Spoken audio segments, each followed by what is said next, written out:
I'm just getting myself ready to launch, and there's a bit of breeze. It's not kind of moderate breeze, to be honest.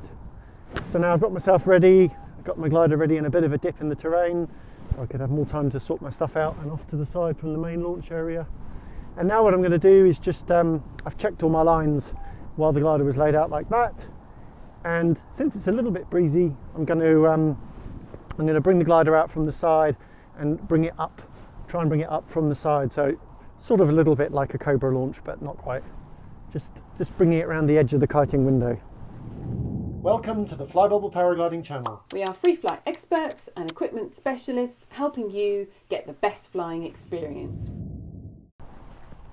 So what I do first of all, just getting my A's, and the glider's actually, because it's in the dip, isn't catching the wind quite, so now what I'm doing is just gradually inflating the wing, and what I'm doing is just gently pulling on my A's and my brakes, just so I'm letting the glider inflate so I can see all the lines and check everything clear.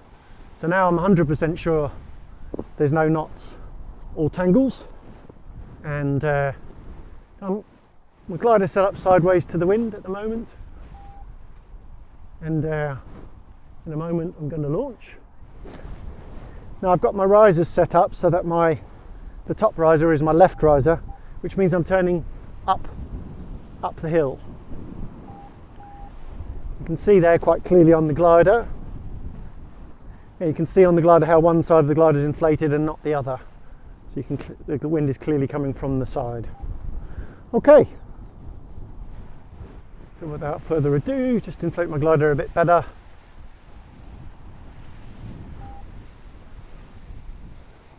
There you go. Checking my airspace. Let the glider come up, and I step up the hill towards the glider, and now it's very, very easy for me to turn into wind and launch. The glider almost did all the work for me, effortless, where lots of others have been struggling on launch and falling about. By setting myself up correctly in the first place, basically the wind and the glider did a lot of the work for me, and the main thing I really needed to do, especially with this wing which launches so easily, was just to step under the wing at the right pace, not too fast, not too slow, so that I'm keeping the right pace, just to keep tension on the lines, not too much, so that the glider, if I had too much tension, the glider would then whip up and come up too fast and possibly pluck me off my feet, or just have a lot of momentum and overfly me and maybe collapse. So I just stepped towards the wing at the right pace, so the glider came up at the right speed. So I'm monitoring that as the glider comes up, I'm adjusting my speed that I'm moving towards the glider to match it. Yeah, so if the glider had come up faster, I would have stepped quicker towards it, and that would take out some of the speed and energy. See our videos about that. If the glider had come up more slowly, then I would have held a bit more tension on the wing, and to help it come up a little quicker so it didn't hang back too long. If the glider had kind of slowed and looked like it was going to pause, which is not likely with this particular glider, then I might have grabbed the risers, used the risers to bring the glider up a bit more. But on that launch, as you could hopefully see, I really didn't need to do that.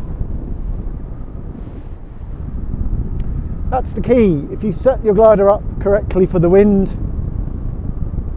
and prepare nicely, have your risers the right way for your turn direction, then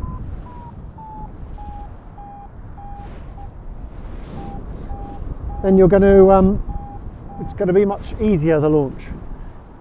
If you've got yourself set up incorrectly, the glider in the wrong position, the wind wrong, your risers turning the wrong way, then it's going to be like a fight against the glider and the wind rather than working with them.